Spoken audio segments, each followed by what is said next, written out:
Radio V. Radio in TV. Radio in TV.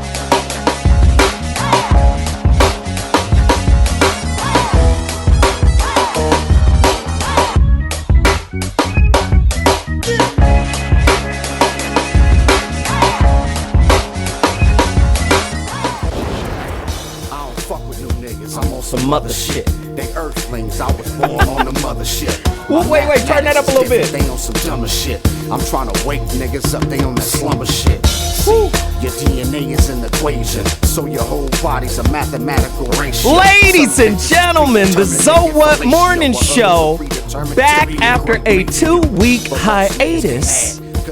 You know, us Hollywood folk, yeah, it's a little icy, right? Us Hollywood folk, you know, we take long, extended breaks, even though we're broke. Ladies and gentlemen, get at us right now. So What Morning Show back on the air on TRadiov.com. That's Radio NTV. Get to your phone lines right now. 855-878-4652. That's the number to dial. The show today is going to be bananas. Out of control, sickening. But you know, before I give you the topic, I got to break down what we're doing in the community. Community empowerment segment, books, all of that. One of our special guests today has a book. I want you guys to go out right now, immediately, call to action, purchase her book, right?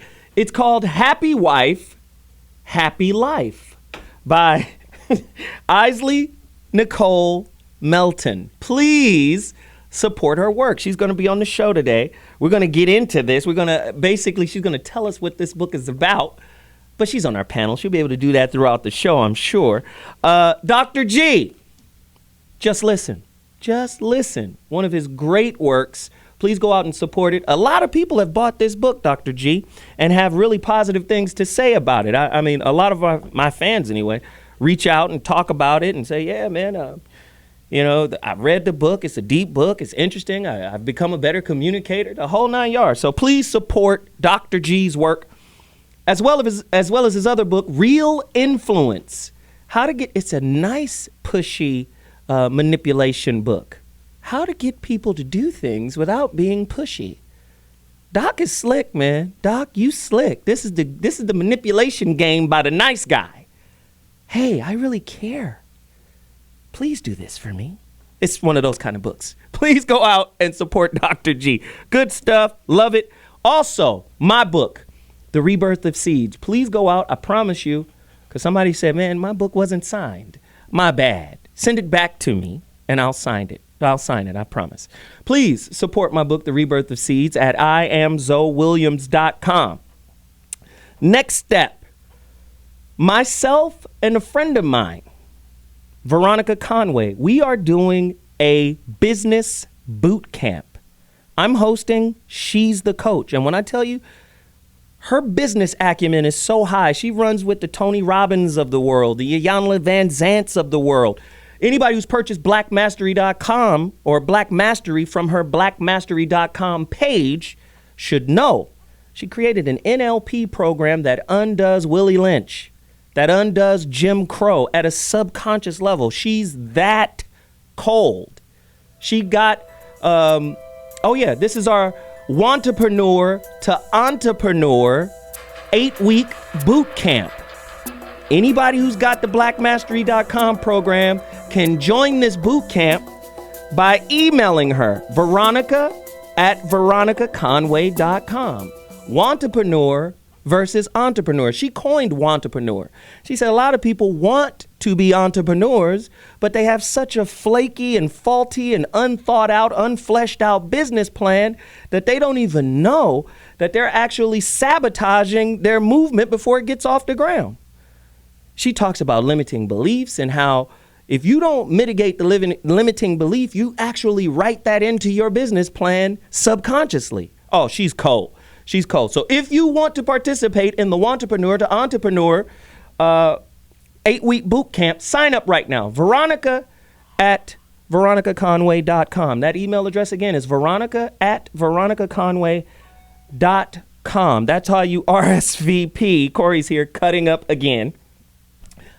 You see me rocking the ancient Egyptian fly god like king. You see what I'm rocking. You got to go to ramomart.com to get yours. The dude's stuff is so fly. It's so awesome, man. You got 4X? Yeah, you got 4X. Absolutely. And it's all tailor custom. He not printing these out of, a box of Hanes. No, they're actually cutting these and stitching these, and they're not silk screened, with paint. They're actually what is called dye press. They're dyed. I mean, it's a cold situation.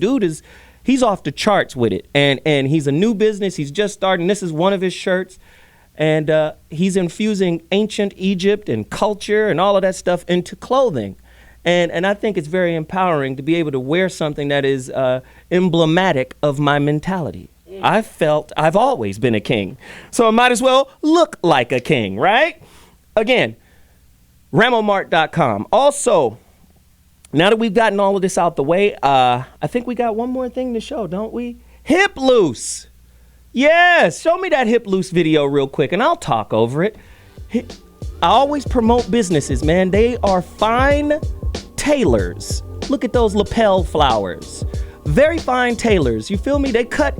Anybody who saw me in my suit a couple of weeks ago, I was sharp as a lightsaber held by the great Master Yoda. I was sharp, man. They cut it up. They made it fly. Hiploose.com. Again, man, I'm supporting black businesses. Also, Dr. Umar Johnson is doing a school. Now, this is important. Please support Dr. Umar Johnson. He's taken over an older school. Dr. Umar Johnson. Oh, let's hear the video. And I am a school psychologist and doctor of clinical psychology. In addition to that, I hold degrees in political science and education. I am here at the historic St. Paul's College. This beautiful campus, 135 acres of which I hope to make the Frederick Douglass and Marcus Garvey RBG International Leadership Academy for African Children.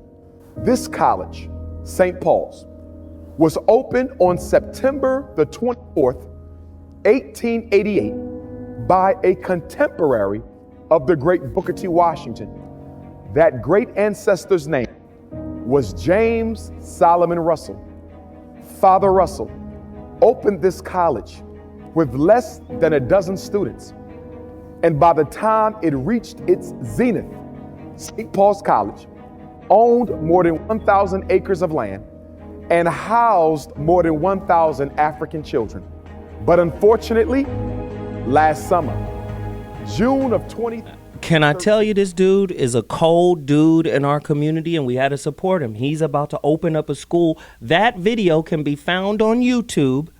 Dr. Umar Johnson has created a school, the Frederick Douglass and Marcus Garvey RBG International Leadership Academy, formerly known as St. Paul's College. If you want to support this, and I urge you to get out and support this, because when we control our own education, that's when we as a community turn into a whole different kind of monster, right? Go to the website, drumarjohnsonschool.com/donate.html for more information on how to donate. Or go to or text Dr. Umar to 3600 for fundraiser updates. Please go support right now. With that said, my girl Veronica is on the line right now. Let's get Veronica in. Veronica, you got 35 seconds. You got 35 seconds to tell us why we need to go to the Wantrepreneur to Entrepreneur boot camp. Get at us right now. Because I am tired of seeing my brothers and sisters wander in the desert with no business model, and they have these very expensive hobbies, and they dedicate all their life and energy and money to a financial black hole. So I am interested in seeing people have strong business models and be profitable. We're going to get profitable in 8 weeks, so that's the game. Where can they find it? How do they sign up? So they can email me to have a conversation, veronicaconway.com, or they can hit me up on Facebook chat at veronica.conway on Facebook chat. There it is. I'll chat with them and see if it's the right fit. There it is. I appreciate you calling in. We got to bounce. When we come back, topic, questions, Dr. G's toolbox. It's about to go down. We got a panel in here like no other. I'm telling you, Zo What is back in the building. Mondays will never be the same. Oh!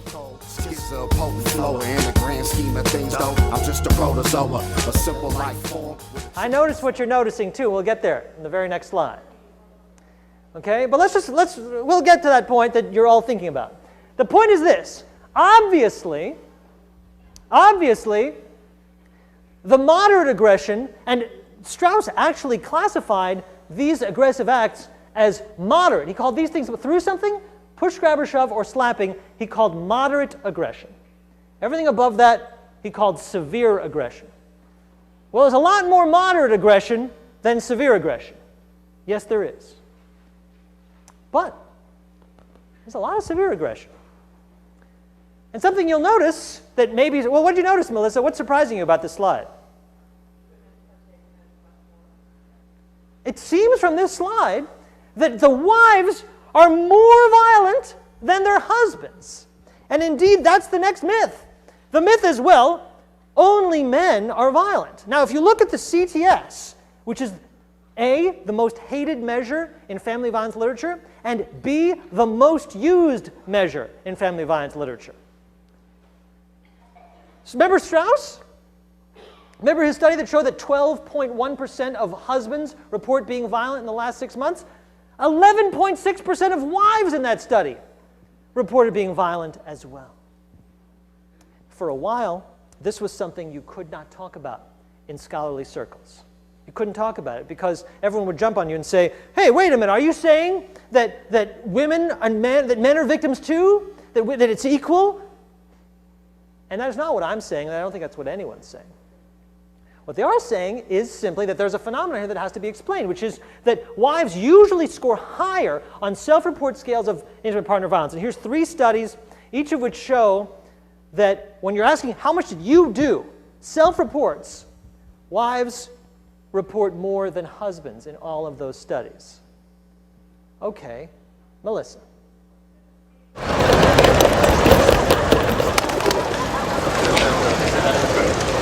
Fantastic. Yeah, and I'll try and see you on Thursday, and then get the... What do I do? What? Just keep doing it. They're annoying. What? 2 fucking o'clock. Come here. Get your hand off me. Come here. What? Where were you? I'm not talking to you about this. I'm not talking to you about this. Get your hand off me. Who was there? Get your hand off me. Who was there? Tell me who was there. People are looking at us. I swear to God, Chris, I swear to God. People are looking at us. Will you get your hand off me? Stop. People are looking at us. What's wrong with you? Honestly, we're fine. I'm grand, thanks. Okay, because someone will call the police if you carry on doing that to someone. Okay. If I don't, someone else will. Okay. It's perfectly fine. You don't have to put up with that, honey. Okay. Either way. Thanly. My office is there. You're definitely all right. Yeah, I am. Just come knock. I'm grand, thanks.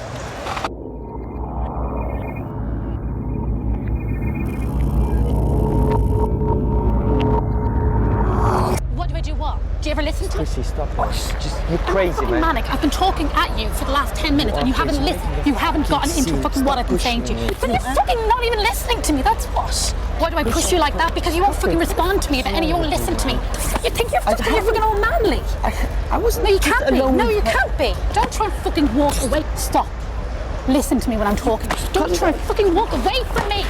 Stop it. Was it fucking bullshit? What is fucking bullshit? What the fuck is wrong with you? What the fuck is wrong with me? There's nothing. Don't give me that shit, okay? Pathetic. You're so fucking pathetic.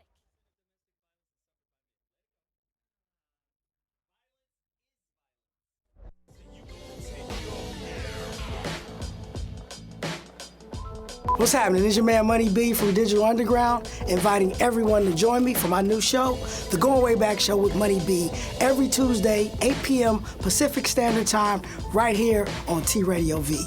Join me, Ty Teasy, and DJ Always to give you your favorite hip-hop from back in the day.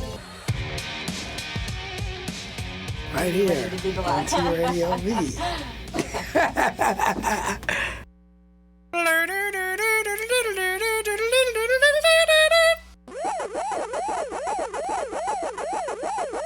Let's Get Digital, Wednesday, 6 p.m. on T Radio V LA.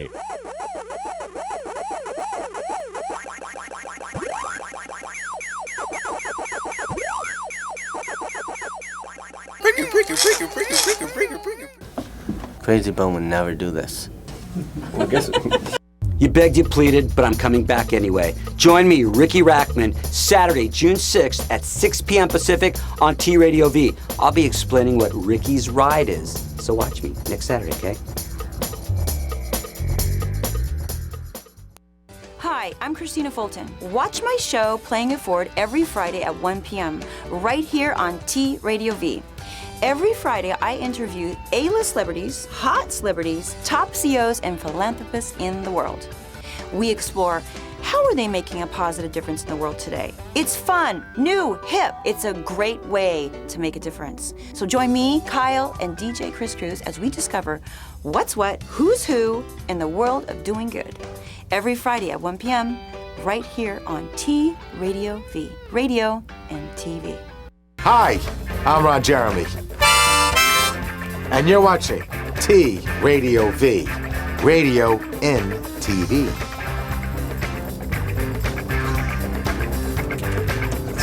Excellent. Thank you, Ron. Excellent.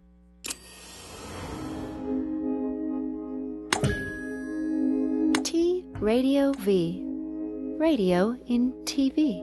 Radio in TV.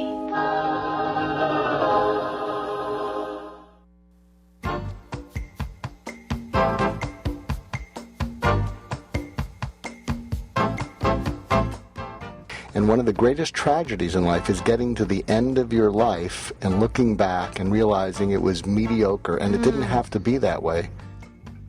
The number one reason is people are unwilling to listen and care about what's important to the other person. But what if you could be someone who dared to care about everybody in your life? When you're in love, smoke gets in your eyes. But when you're anxious, you talk more than you listen. I asked my wife a month ago, I said, I don't know whether to have an affair or buy a motorcycle. And she said, if you have an affair, I'll kill you. If you get the motorcycle, you'll kill yourself. Go with the bike. Good answer. So, three things that cause volatility. So I'm kind of the thinking, non-reactive person on the panel. That's why I don't butt in too often. So there are three. I want to run this by you, and I want you guys to tell me, and gals, if you think this is true. I think the three things that cause volatility. First, you feel entitled to something that you actually don't deserve. Uh-oh. Second, you feel you can't accept that you're not going to get what you feel entitled to that you don't deserve. And third, you go ballistic as a last-ditch effort to get it. You think that is the root of it? I think show me a volatile person, and I'll show you someone who feels entitled to better than what they're getting from life. Now, once you're volatile, here's the 5 steps to talk yourself down off a bridge. It's what I call the deep breathe. Deep breathe stands for DPBRE. It's very simple. You have to. D stands for danger. You have to say to yourself, "This is dangerous." When you're reacting in your head, red flag, it's danger. Second thing, P is pause. Poise begins with a pause, just pause. B stands for breathe, maybe take 3 breaths. R stands for refocus. Refocus after you've done that. And the final E is engage. Get back in. If you can do that, if you can recognize danger, if you can pause, if you can take some breaths, refocus, and engage, you might be able to dodge a bullet that you're going to send or coming towards you. And that is the alley-oop for today's topic. You know, in text speak, IDK stands for I don't know. So, with that said, IDK, I don't know, he or she just snapped. A deeper revealing look into relationship volatility and crimes of passion. I know we all had some level of crimes of passion. I've been a victim of a crime of passion as well as a villain. I ain't scared to tell you, you only got a little bit of shit talking with me.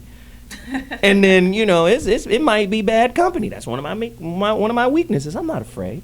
I think it's ubiquitous. I think violence and anger and conflict and all of that stuff is ubiquitous in relationships.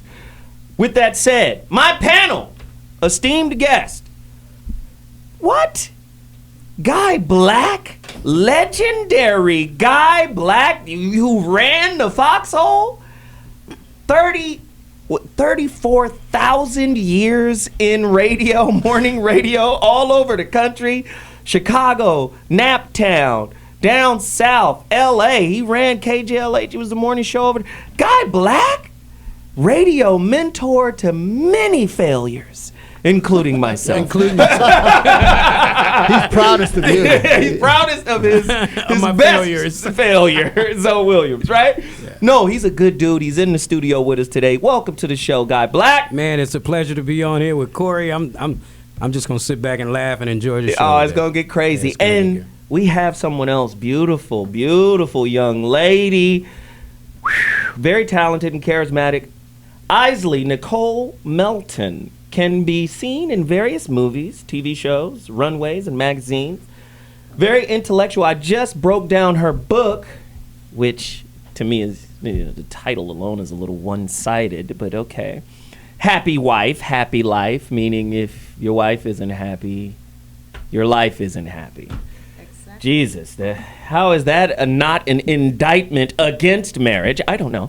If you'd like to call 855-878-4652, please do that. Welcome her to the show.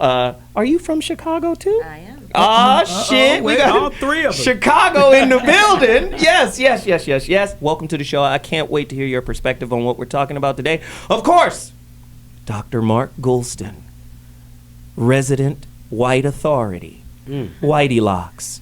Dr. Whitey Locks. Wow. He will correct us when us wayward coloreds get out of control. That's too much passion. I'm the TWG, token white guy. The token white guy, ladies. The token white guy. Yes, can't get on the bus with you. And of course, the incomparable, sitting in for Jeff Brown. The incomparable, outspoken, truth-telling, don't give a damn, Corey Holcomb is in the building. Welcome to the show, Corey. I just want to say a prayer for everybody who don't like the truth. Let's get that shit out right now. If you don't like the truth, you're not going to like me. There it is. There it is. So questions. You heard the topic, crimes of passion. People who snapped. T.I. snapped, don't you think? Mm-hmm. Trying to go out at a boxer, right? Yeah. Not only just a boxer, a world champion, undefeated boxer. I think he snapped, right? So maybe cheating is the impetus for snapping. Maybe, right? Maybe. He suspected that Tiny was cheating, and he, you know, had a little courage, probably had something to drink, and went to go see Floyd Mayweather, the champ. Maybe he snapped. Who snaps more, men or women? Men are highly publicized when they snap, just like the actor. What's my brother's name who shot his wife in front of the children in Inglewood? Wow. Yeah. And there's Corey, right?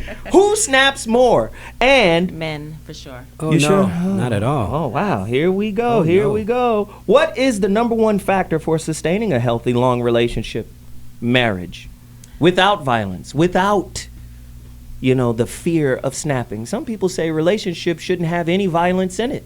I beg to differ. I believe that conflict and violence is part of the human nature. Violence? Violence. Oh, yeah. Somebody got to be the fucking king. Uh-oh. Are you married to a sleeping time bomb? If so, what are the signs that they are ready to blow? Very interesting questions here. How do you know somebody's going to snap? I could tell you will snap on somebody. I will. Yeah. I totally will. But, you know, for men, you can see the little, you know, the lips get to twitching, the eyes get, you know. So why do women not back down when you see the precursors of, I'm going to blow up? Women know how to use their mouths. in many ways, but they know how to, they what, don't. Doc? I'm sorry, there. okay. And the sad thing about the white guys, you can tell when he's blushing. With you guys, you can't. But anyway, Whoa, there you go. But guys don't know how to use their words. Justin Bieber, now him. Just racial shit all day, right? No, you guys know how to use your words because you're articulate. You can speak. But in most cases, men don't know how to speak. So when women know how to speak, they know how to vent. And so when you're venting and you're yelling, you're actually getting it out of your system somewhat. Whereas men, they're just like this, and they don't have. They're kind of like they only have two things: reverse or attack. Isley Nicole, you disagree. Go deeper into your disagreement. I think that men tend to snap when they feel disrespected, and women too. You know, it's more so just for me. That's my thing. Mm-hmm. Disrespect is the thing that will send me like over the edge. Mm-hmm. But in my older age, I can now, control it. You're like, let me count to 10 real fast before I kill somebody. Wow. You might get hit on 3. Yeah. Who said that? Guy Black said did that. You can't count to 10 anymore. No, people don't allow that space anymore. I want to check this with Isley. I think women snap more when they feel betrayed. I think men snap more when they feel humiliated. Because when a woman feels betrayed, it's like, well, I can't trust you. Everything is all screwed up. Whereas men, we do have a little bit of this pridefulness. And when you feel humiliated and your ego is under attack. And who humiliates a man more than his wife? That is true. 855-878-4652. That's the number to dial. And that, I believe, is the crux of the issue. Hey, Zoe, but I really feel like for example, the book, it says happy wife, happy life. Oh, Lord. I'm just saying, like, you really need to make sure you marry a person who has happiness in them. Great point. And then you can build something. But the truth is, men do not know how to go out and find a woman who has happiness inside of her. They always go by the way she look first. And that's the number one killer of men. And you cannot go off how a woman look. You got to see what she about. Guy Black, go. Women do that as well. Women go for a man because of how he looks. I mean, like, okay. No, women go for men because of money, Guy Black. There you go. Not just when money. You got money, you can sleep with whoever you want to sleep with in this country. I stand on that. You don't think Jay-Z and Beyonce are married? Yeah. You see what I mean? Do you think if Jay-Z didn't have any money? I think 20-year-old girls go for guys for their looks. Not grown women. But there are very few grown women, as there are very few grown men. We're going to break. But when we come back, my question, are women more violent than men? All day long. We'll be back. Ooh, this gonna be. Drug offenders mean more prisoners, and more prisoners mean more prisons built. More wood, more concrete and iron. More trucks, more gas, more Han. Framers, plumbers, Well, howdy, I'm Miss Laura, host of Miss Laura's Civil Wars. We do it every Saturday at 10 a.m. We talk about what's in the news that everybody's fussing and fighting about this week, because y'all are rude. We have a roundtable of media experts, and we bring in celebrity guests from the world of entertainment. So join us on Miss Laura's Civil Wars every Saturday at 10 a.m. on TRadiov.com. Radio and TV. I'm Grant Reynolds. I don't know what to do with my hands. I mean, this is pretty much just like the same thing. Oh, wait, this is... No one wants to see her ninny goats.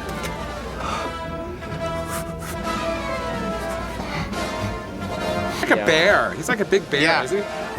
Yeah. Let me Hold on, we'll start.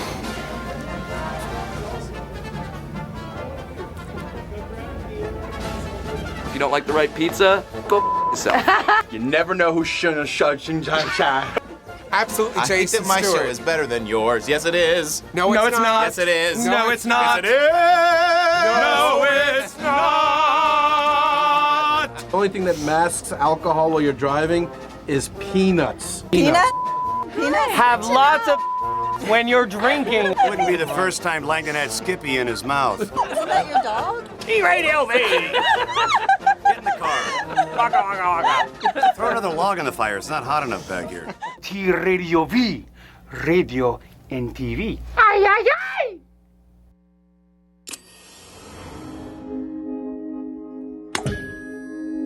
T-Radio V.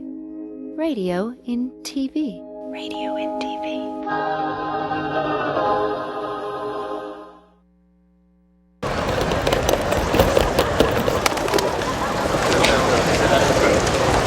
Fantastic. Yeah, and I'll try and see you on Thursday, and then get the... What do I do? What? Just keep digging. They're annoying. I know everybody's freaking out, as I said that they would, when I said if someone hits you, you have the right to hit them back. I didn't say Jay-Z should have hit Solange. I said if you hit a man, that man has the right to hit you back. That's what I said. I stand by that. If you hit anybody, they have the right to hit you back. And this idea that men are not supposed to hit women, if you slap a man, he has the right to slap you back. Now, not everybody's going to agree, and I'm okay with that. But that's how I feel. That's why I don't slap anybody.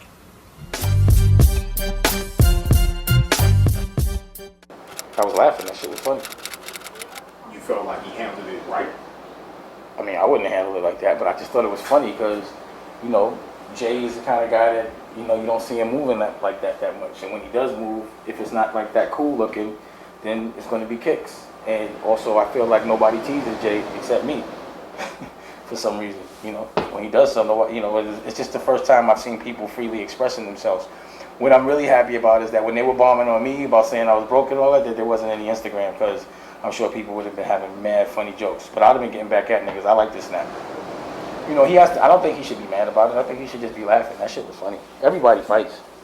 You know, girls done spit on me before, but I'd be a little bit more, you know, you gotta chill out. You know, like, I would have just done that. I would have did that. You know, like, You want to grab your leg? Nah. But that's, you know, the shit is funny. You know. But, you know, Jay has to worry about perception because corporately people pay him. So, you know, he really has to play that game. You know, so I thought what was ironic about it was people got to see how he plays shit off. And how something crazy could happen, and then 4 seconds later when his camera's on, they act like nothing's going on. I thought that, you know, that was interesting. You know what I mean? To see that and how good he is at it. But then it just kind of exposes it. It's like, how do you trust anything? Very interesting insight on the brother Jay-Z from Dame Dash, former business partner.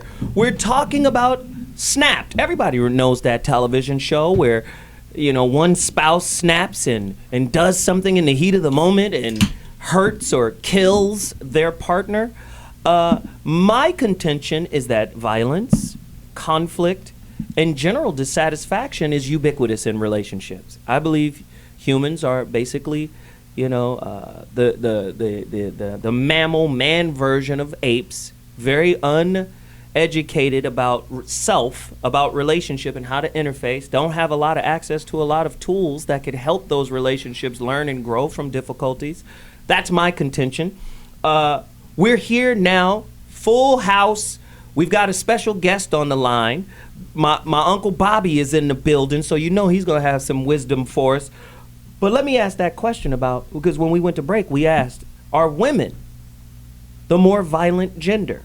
At the beginning of the show, you saw a clip from a professor at UCLA who was talking about the CTS, the Conflict Tactics Survey. You can Google it, look it up. Most clinicians use that as a baseline to guide them on the understanding of violence in relationships. Now, it's the most hated, but it's the most used. Why is it the most hated? Because it doesn't account for impact. When men hit women, they hurt women. But society has a template in place that says men are supposed to just absorb any form of violence from women. And I think women are now in an age where they're enjoying something that we talked about a while ago on a different show. We talked about white privilege. What about female privilege? They're using the victimhood, right, card to be the ultimate victims in even conflicts that they themselves instigate.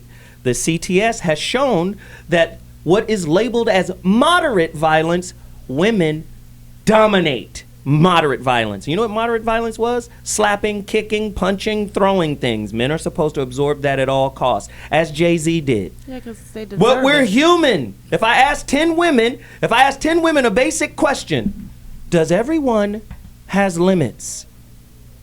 Most women who are sensible and intelligent would say, absolutely. Except my boyfriend or my husband. He's supposed to accept any amount of crap I dish to him. Is that true? Somebody talk to us. Without further ado, let me introduce online special guest, legendary brother. Lot of wisdom, lot of information. This brother became the first black prosecutor in the city of Memphis, right? He would later open his own law practice before becoming a judge on the state criminal court of Shelby County, Tennessee. Listen, this brother right here had a television show. He was educated at UCLA. It's none other than legendary television show host and judge, Judge Joe Brown. In the building. Welcome to the show, Joe. How you doing, sir? Judge is in the house. Yes, the judge is in the house. Talk to us about what makes people snap in relationship. Okay.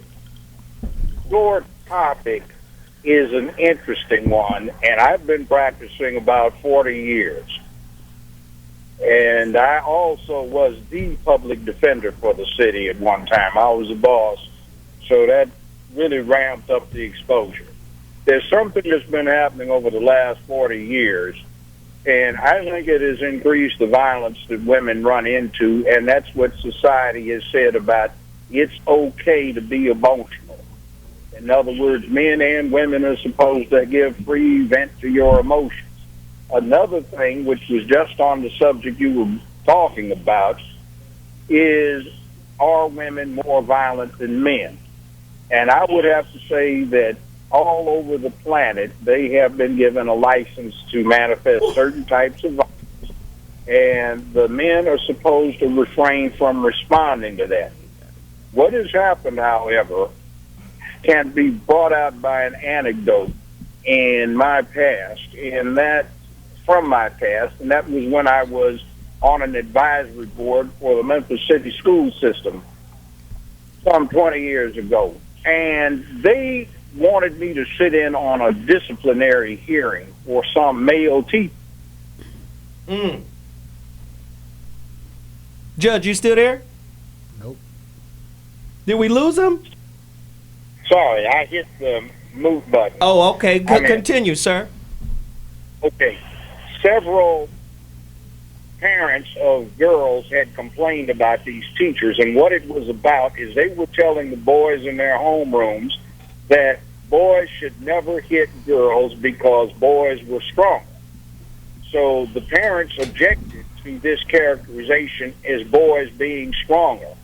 So they were going to discipline these teachers for telling their male students not to hit girls because of the strength differential or the sexual dimorphism, as it were. So I brought out to them, I said, this is absolutely ridiculous. I don't care whether it's politically correct or not. Boys are generally much stronger than girls. And come down on alternate Thursdays and look at my domestic violence docket if you don't believe it. So we have this thing in society that is attempting to reduce the difference between male and female. And the young boys play, what did I say earlier? Let's see. We have this thing where you play these video games, and some of the alter egos, or a lot of them, are female.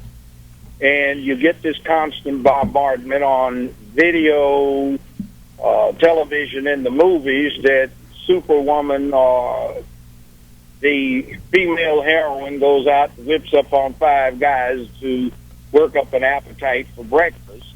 And the society is slowly going for this line, and the boys are no longer looking at girls as a weaker sex, which I suppose some women would like.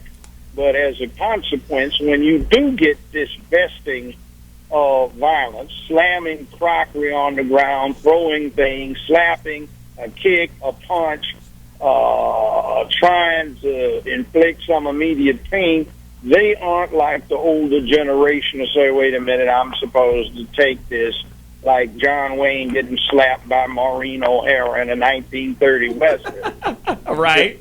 It doesn't happen anymore. You see dudes knock women out in the movies, and the babes do all of the martial arts and slam somebody into the ground and take them out. So you get this blurring of the distinctions, and it is going to a bad place. So one of the things we're doing, too, is we are... You hit the mute button again, Judge. Let me try it this way. One thing we're doing is we are keeping the apex predator on this planet from finding out who he is during his maturation from childhood to adulthood. When I grew up, you know, it was this thing where if you were in the second grade, you know, if you were wrong, you might go around slap a first grader around if you were frustrated. But if somebody in the second grade challenged you, then there was a dominance combat. You had to learn to deal with that. You didn't mess with somebody in the third grade because you'd get your butt kicked. And there were protocols that got learned by the boys as they grew up.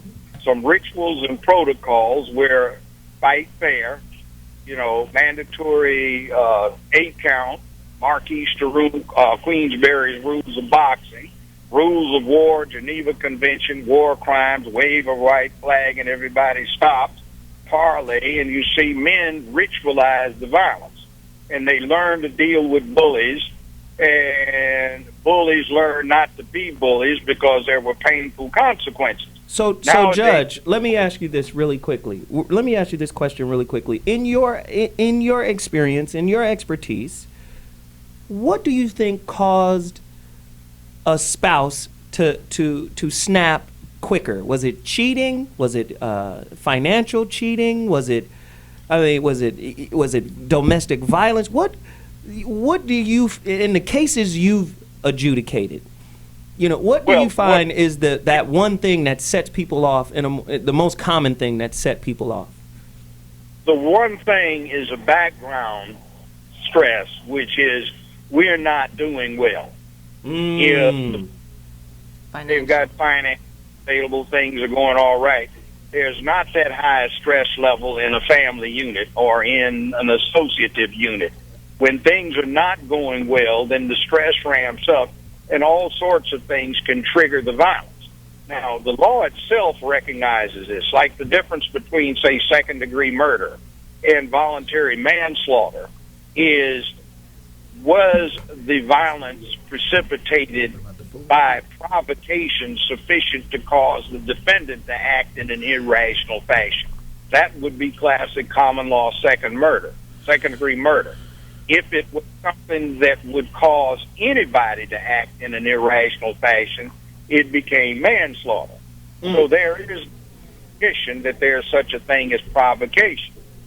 Now, when I was growing up, there were experiences just about everybody that I knew had where they act and be surprised after they had reacted because of the provocation. Hey, Judge, comedian Corey Holcomb has a question for you. Go ahead, Corey. This is Corey Holcomb. I'm a professional on women who grew up without a dad. And what I wanted to ask you was, like, on your show, you called a lot of people a fool. And in light of what happened in the courtroom a little while ago, don't you think you should apologize to those people? Hell no. And what I did in the courtroom, right? Finish your thought, Judge. That place down there, Shelby County Juvenile Court, started off as a place where there was a slave market going on. For about 40 years, 2 judges, female, sold children, and they pocketed the money, literally sold them. 1963, they got somebody that formerly was captain over Vice Squad.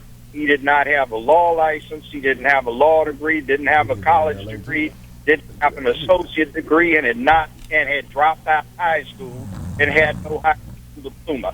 That's who the judge was, and the state Supreme Court said his ignorance prevented running the place. So he idea of hiring all these people to work for him. He knew blackmail on a lot of individuals who had outside children that were involved in business and politics. And there was a cesspool that is now totally privatized, and it's like the judge that they have down there hasn't been there 21 days out of the last 3 years. He's ill, and he refuses to take medical retirement. And you've got private and running. Now, my client was a woman. She's college educated. She's been married for 2.5 decades. She's got one grown son. They did not know about this, but somebody from out of state 8 years ago claimed that she was the mother of his daughter. Now, if imagine... Hey, Judge, since you got that TV show, do you get a lot of bitches and shit? Well, I have that show before I had a little parting of the ways. I've got an interest in a production company that I am one of the founders of, and we're doing a number of movies, including one that would be starring Wesley Snipes as a villain. Oh, wow. Wow. That sounds like some very positive stuff going on. Listen, we've got to take a quick break. But when we come back, we'll conclude this conversation. The judge is dropping jewels right now. We'll be back at 2.2 TRadioV.com. The Zoe Up Morning Show. I'll holler in a minute. I couldn't fuck with it like I could tell. Bread and butter for your table, right? Hard for the nigga to stabilize. When did you learn to do it yourself? This is Quick Fix Radio. Quick Fix Radio. Yeah. Check it out, y'all. We back in the building. What's going on? Yes, sir. What it do? We got some super special guests up in the place, in the building, we got all 5 live in the building. Bone Thugs in the building. Everybody. We up in here tonight, y'all. What's going on? Hey, man, I had to come see what this TV radio what this all about. You know what I'm saying? Hey. We got Game on the line. Game, what's going down, baby? What up? What up, man? What's going on? Oh, man, we got EPO Dillon. Who's this on the phone with us? Yo, what up, man? It's Akon. Akon in the building. Who is this on the line? Be Real. We got Be Real. Be Real. What else we got on the line? This is Ty Dolla $ign right here. What up, Ty Dolla $ign in the building. Thanks to all the fans for stopping by. The Quick Fix with Crazy Bone, right here on T Radio V. What are you doing on Tuesdays at 4 p.m.? You're spending it with me, Destiny, on Destiny's EDM Power Hour. 1, 2, 3, 4. You're gonna be there, right? Hey, you're gonna be there, right? You better be there.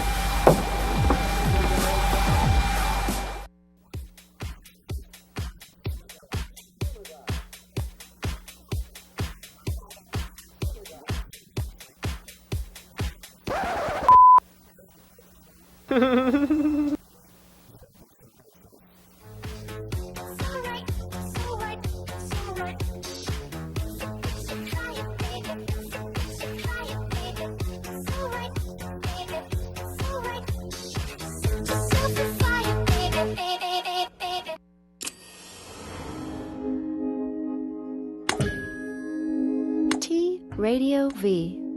Radio in TV. Radio in TV.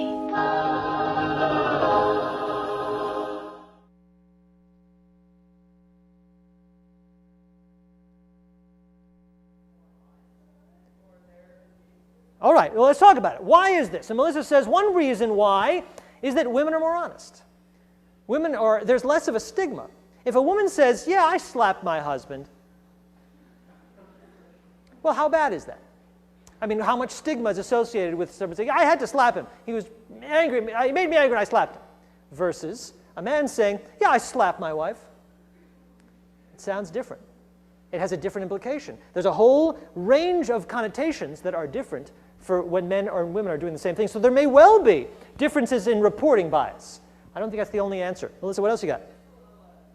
But Melissa's saying something very, very interesting, is that in her not select group of girls, or young women, they were very happy to admit to slapping a guy.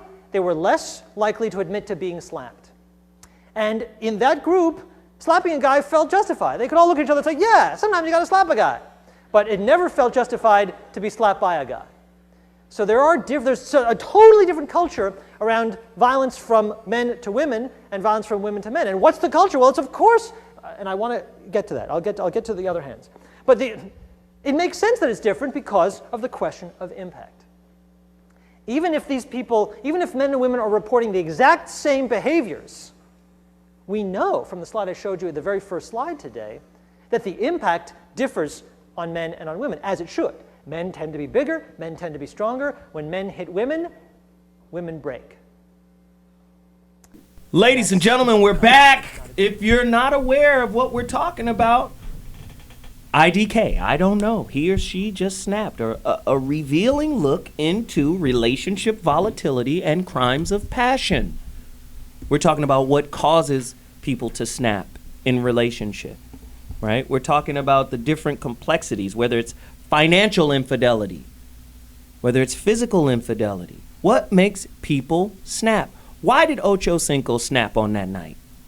And crazy. Just hold on. See, but I think that's one of the limiting beliefs out there that makes it difficult, right, for people to really understand. He has a history of domestic violence. Listen.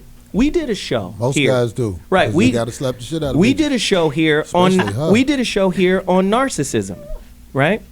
And the doc let us know that they had to take narcissism out of the diagnostic book, right?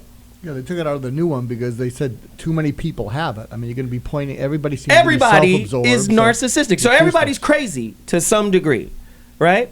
So it's easy to just fall back on a concept that, okay, my boyfriend in particular was crazy. No, that frees you of any responsibility of what happened. I think women create the environment too. We can't just, But do anybody know the history of that woman that Ocho Cinco married? Do you know her history? Because I'm from Chicago. I know who she used to be with.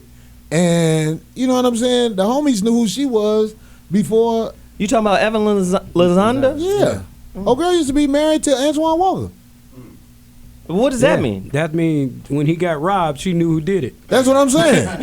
Girl is a head case. If you watch her behavior on TV, you see. But see, this is what I'm saying. There's like this fantasy, bullshit kind of concept that women have in a lot of ways. And then let me just say, and it's not just women, it's men too. But you kind of think, this will never happen to me. I'm not responsible for what happened to me. But and that's in one breath. In another breath, I magnetize my reality.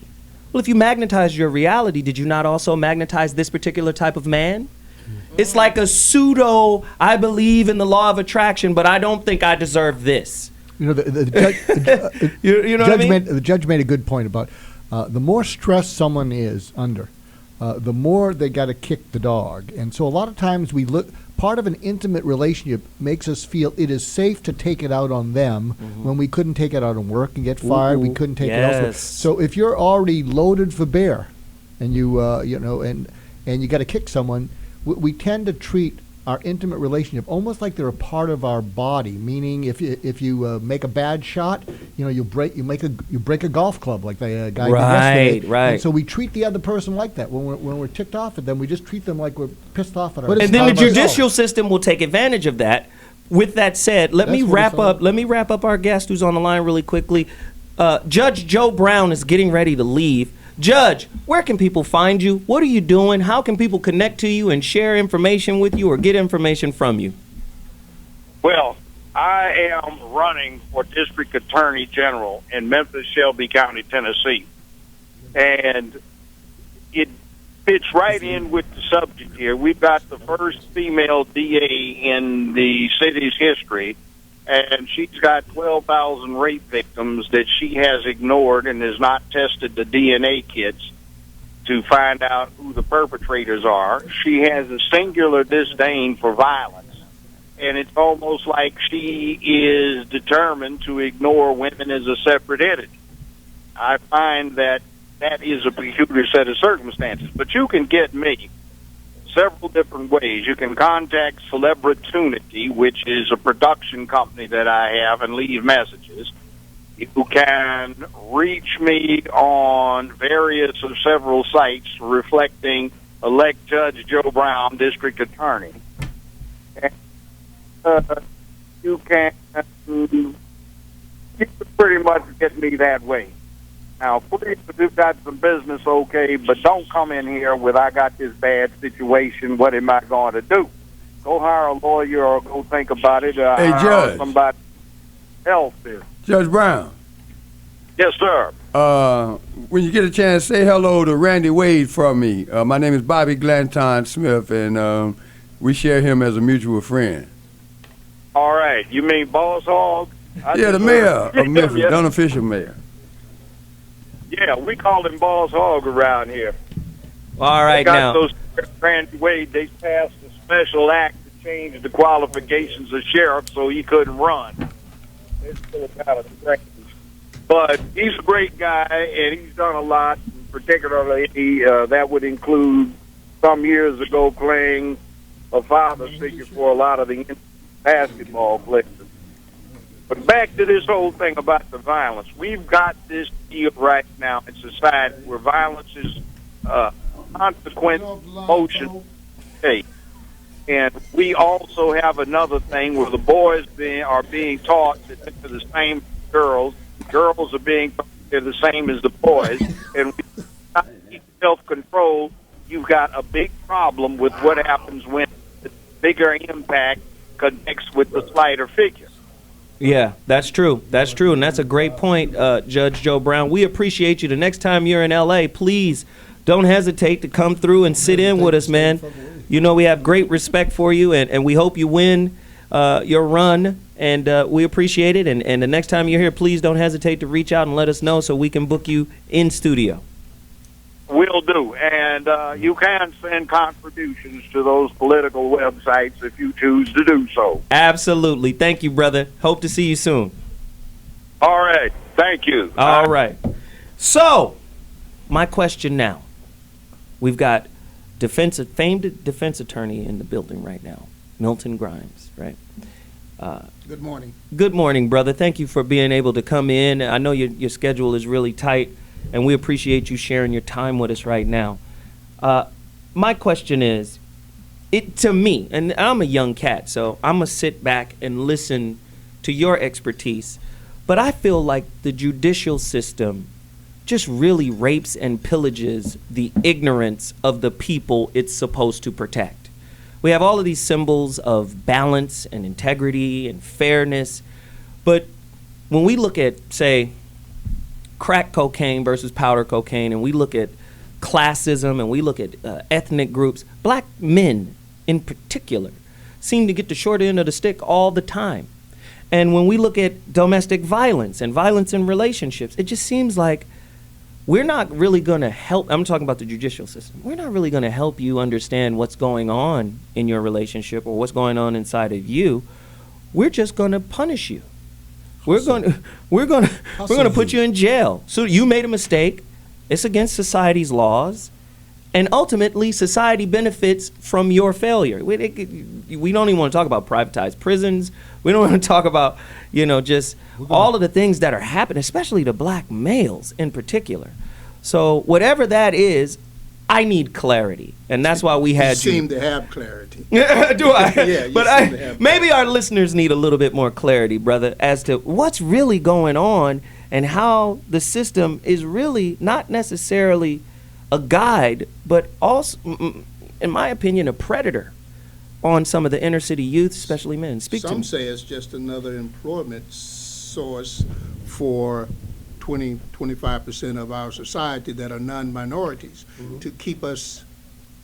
It's like a farm system, raising young black men and young brown men to, like cotton was. You don't have to worry about the boll weevil and the weather killing off your crop, because you got plenty of young brown and black men that are coming up every day, plentiful, and to keep this system going.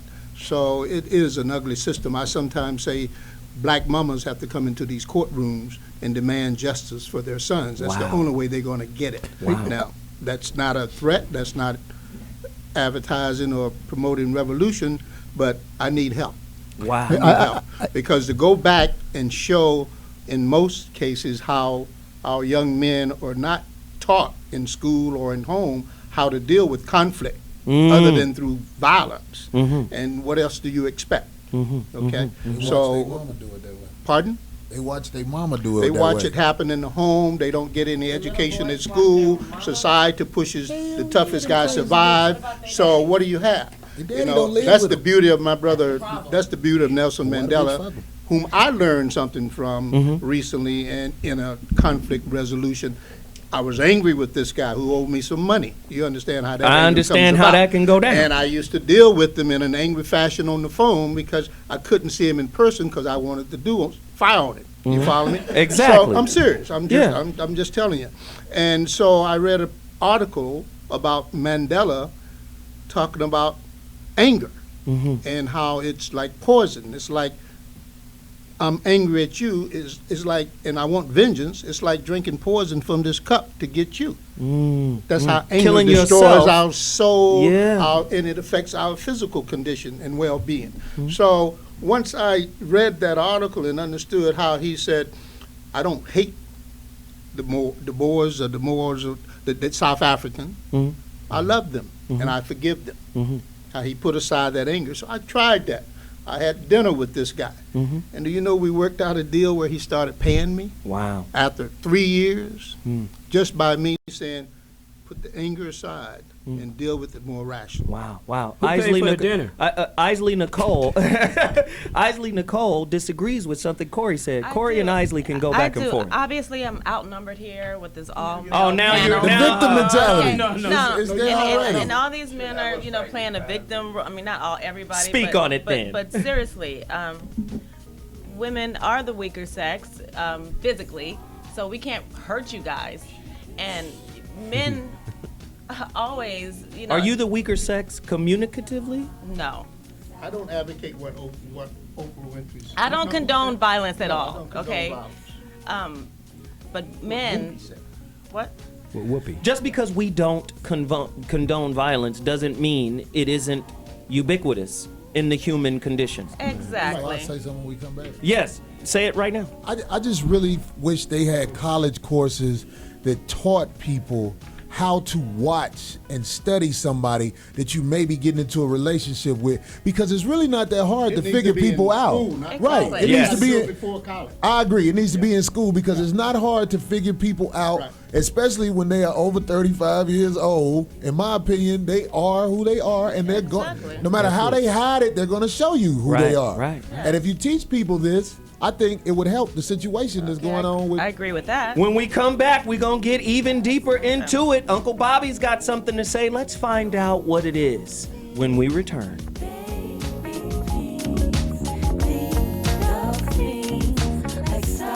I started going out and I'm He found smiling out about about it. He found out. I don't know. He didn't find out about it. I think he just had a clue. Where's your mom? Like, she's always home. Like, he's in Connecticut recording with El Cool J at the time. He came home and I wasn't there. So when I got in, he called me first, but I know how he is. So I said, I'm not going to come home until you calm down.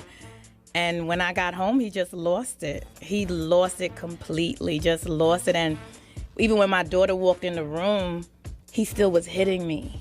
And I hate to sound like a battered woman, but it just bothers me. He really lost it, and he just broke down and cried. But that's why I say it's so scary, because he was hitting me in one moment, and he's angry, but then the next minute he's in my lap crying like a baby. So it's a lot of issues there. That's but a that person was that has some issues but from that- childhood. I agree with that. That point.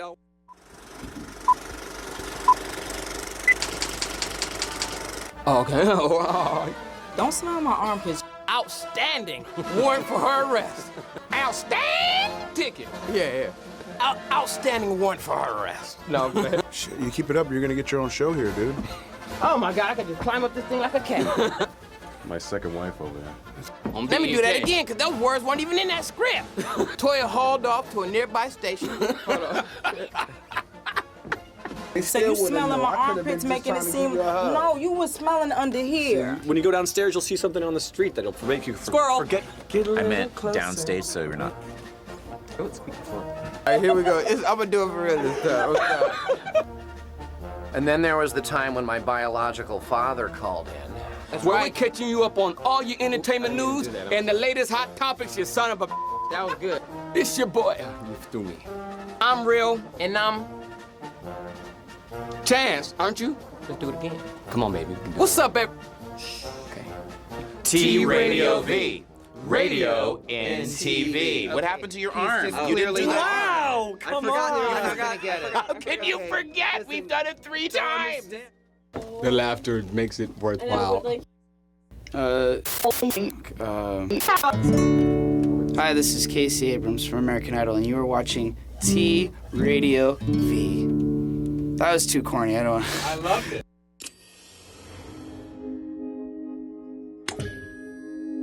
T Radio V. Radio in TV. Radio in TV.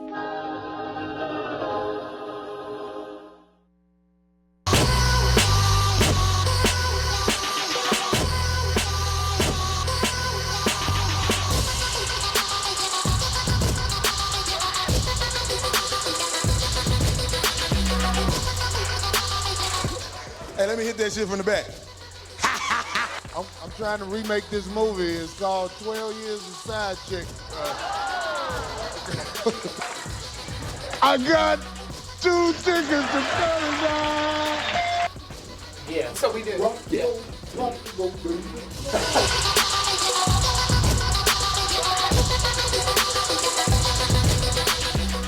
People up to fair. Okay, just let me say this. I want to say this to all of the women out there who are in a situation where they have a man that they acquired from another woman. Because a lot of women will get with you knowing you got a woman, and then they'll keep messing with you until eventually they become the one in that woman's slot before them, but they expect their, I guess they think they have immaculate, right? I'm trying to be nice, not say what I really want to say. There's a lot of women out here who think their vagina is special. That man did not leave his woman because of you. Trust me. He left his woman because that situation was starting to play out. And he was like, I might as well go on with this fool because she seems like she's acting the part right now. This is what I really want you ladies to understand. He is going to do that to you as well. Your vagina is not going to cure him into being where you want him to be. So, and I'm just saying, when you get ready to break up with a man for cheating on you that you took from another woman, you have to be either dumb or evil, and chances are you probably both. That's what I got to say about it. That was just off the dome. Oh, no. That was good. Corey's intellectual rant, sitting in for Jeff Brown, has delivered a haymaker. Listen, I always tell women, don't date your expectations. Don't date your ideas, especially if those ideas haven't been vetted out through experience. This is what I mean. Most women date fantasies and expect them to come to life in the relationship. Not me. At the end of the day, men are socialized to connect to your ideas. And what do we connect to your ideas? Our behaviors. Then you get a behavioral confirmation that says he's a good man. And I always tell women, behaviors might speak louder than actions, but they don't speak louder than intent. I can intend to behave exactly the way you want me to until I achieve the goal I'm after. But women don't connect that way. This is why you guys are vulnerable to a lot of things that happen. Back to the topic of violence in relationship, and this is, watch, it's going to be studied at some point. They're starting to make inroads into it. Women are far better communicators than men. Yes, we are. And in doing so, they have a special way of pushing buttons. They have a special way into the insight of emotional abuse. And like we were talking about, a lot of times men carry this stereotype on his shoulders. And the stereotype of, I'm not a good provider. I'm not a good father. I'm not good in the bed. women can lay that on very heavy when they're dissatisfied, but yet they expect men to hold on to this emotional discharge without discharging it our way. A lot of times we may discharge it through cheating. Just like Corey said, oh, you know what? I've had enough of this one here. I'm going to go over here where the climate is better. And I always tell women, what modern day women have lost the ability, in my opinion, to change the environment of their relationship by way of their tone and word choice. A woman can rip down a man's self-esteem by a few simple words. Tell me I'm wrong. And most men aren't, first off, that corpus callosum that dominates communication in the brain, well, there's another section that's a few times larger in a man's brain. That's the amygdala, where all of our emotions and anger lie. We can't tolerate too much of you tearing us down. At some point, we're going to get to a point where we go, either I'm going to hurt her or I got to get out of here. That's where you push us to. And then when you got the judicial system backing you, that's your real daddy. Am I wrong here? So you think some men all have to be pushed? Bobby to got be something to say. Domestic violence. I believe it. I just feel like women who have nobody, by the time they, reach that age of like 40, I just feel like the reason they don't have nobody is because they're not the type of people that somebody can be around. Because women who are smart enough to go out and get a man that's about something and stick out all of the trials that come with being together, you see them later on in life and they got somebody that's around them. Even if they're not married, it's just they know that they safe around each other. But it's just a lot of women, you're not safe around them. They're going to destroy you the same way they're going to destroy their kid. Listen, and everything that come Corey, around them. It's just nobody says that. And I'm just saying, Isley Nicole, maybe you can speak to this. I walked out of a liquor store the other day. Two brothers was arguing, and one thing came out of one brother's mouth, and it was interesting. And I'll throw this to the panel, and everybody can expound on it. The dude said, the two things that'll destroy a brother's life in America is money and women. That's what I'm walking out the liquor store. They arguing. He said, man, I done told you the two things that'll ruin your life in America is women and money. You can get killed over both. Quicker than anything. Quicker than anything. Now, in our community, can you argue that our sisters have hedged the judicial system, right, in between her and her man in a lot of ways? No, I don't think so. I think that for years and years and years, men have been hurting women for no reason at all. Agreed. I will agree. And that's why we have laws. I'll agree. That's why we have laws in our favor, because we are we can't hurt you guys. I mean, only way we can hurt women you guys can't hurt if we shoot you. You're we dead. just did a movie. The Snap television show is usually about women killing their husbands. No, it's called. Women are not aware of how many people they've destroyed that came around them. And men in their are not lives. aware of all the women that they've destroyed. I mean, all And these most of the time when you single talk to a mothers, woman, and you'll say a hopping point. from You'll one be woman like, to another because right. you I feel hear like you. it. Yeah, sure. Yeah. Look, you'll talk to a woman. You'll be like, "Wow, this happened over here." Her response is not to talk about what you're talking about. Her response is to talk about something that she could think of bad you did. That's the situation. So when instead of acknowledging what he's saying, no, I think what he's saying is it's evil and it's calculated. They know what they're doing. But I think what he's saying is women are not socialized to be accountable. And men aren't either. Men. You see what I'm saying? She did Let's go exactly back. what I said. Instead of talking about what you said, let's go back. She said, and men aren't either. Let's go back. Talk about let's what go you're to talking Milton. about. Let's go to Milton. They both have not been educated. Speak to the mic, Milton. They both have not been educated on how to deal with conflict Yes. appropriately. You got to go back there. Yes. And they're doing the best they can to survive the situation they're in. And we're taught that violence, who is? women and men. I don't think so. No? Finish your point. Finish your No, point. go ahead, brother. I ain't trying to Why cut you don't off. you think so? No, don't worry about I cutting feel it. like women. They can't blame it all on women. I'm not blaming everything on women. Thank you. Or if Can't I blame said it it all on men wrong, either. let me say this. I feel like a lot of women maybe that sounds better. Okay. A lot of women are evil.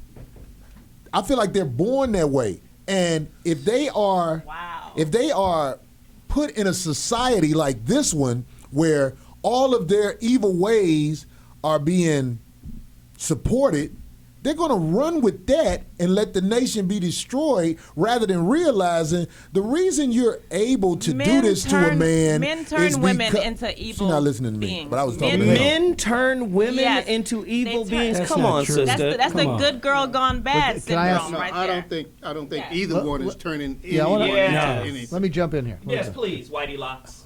Okay.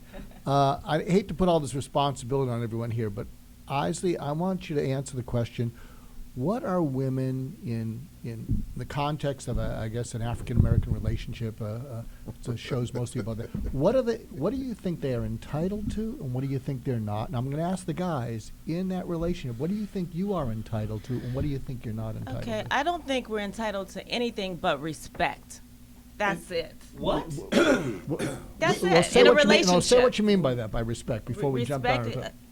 Just common respect. I mean, don't disrespect me and don't cheat on. Are you talking about in a relationship? Yeah, in a relationship. Just she said cheating too now. Yeah, I mean, I've never been cheated on before, but that I know of. That I know of. Oh my God. That I know of. Corey left the building. That I know of. Okay. He cheating while you here. You don't even. Right. He Bobby, getting rubbed down right now. Tell him, Bobby.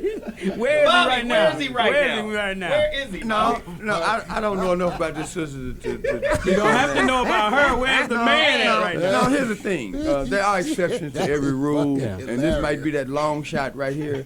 But no, it's a possibility. It's always a mathematical possibility, but that's all that it is.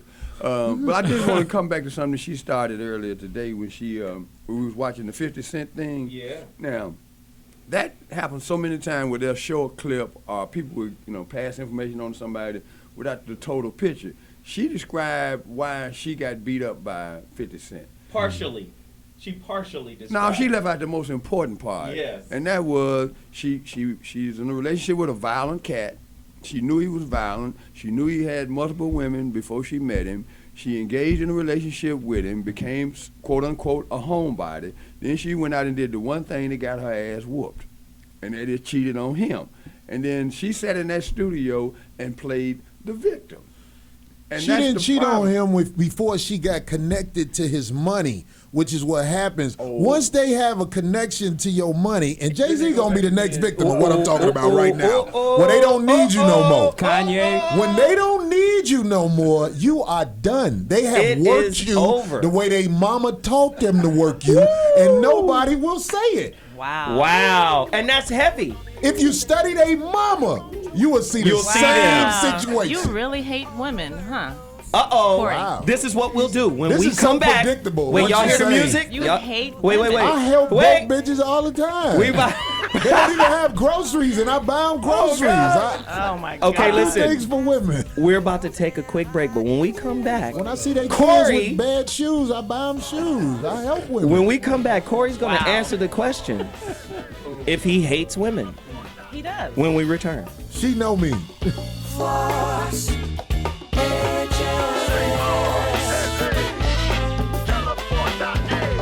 If your man knows about PS2 but don't know about Hey, Cosmo here, inviting you to join me every Saturday, 11 a.m. PST, for another boozy rendition of Historic Holes. We uncover the history and the mystery, the dirt and details, and even some facts and figures behind your favorite drinking establishment. That could be a corner pub, a rickety saloon, an infamous bar or tavern. It's been around so long, it's bound to be a fire hazard. They are all historic holes. From coast to coast and beyond, I'll be joined by actors, comedians, musicians. I even had a plumber on once. That's Historic Holes. I'm your host, Johnny Cosmo, every Saturday at 11 a.m. PST, right here at the future of online broadcasting, T Radio V, and that's radio in TV.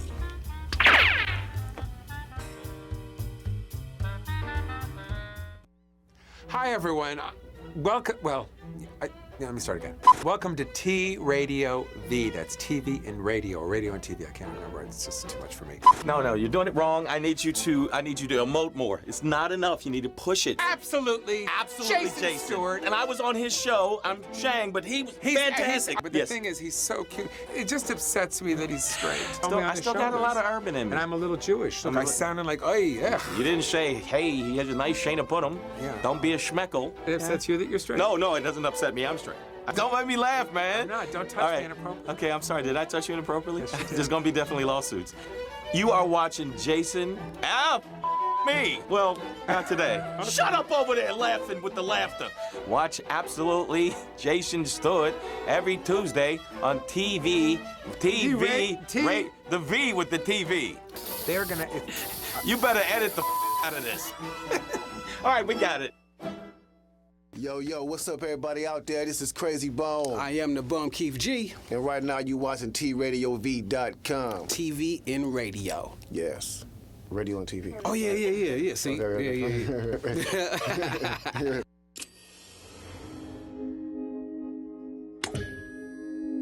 T Radio V. Radio in TV. Radio in TV.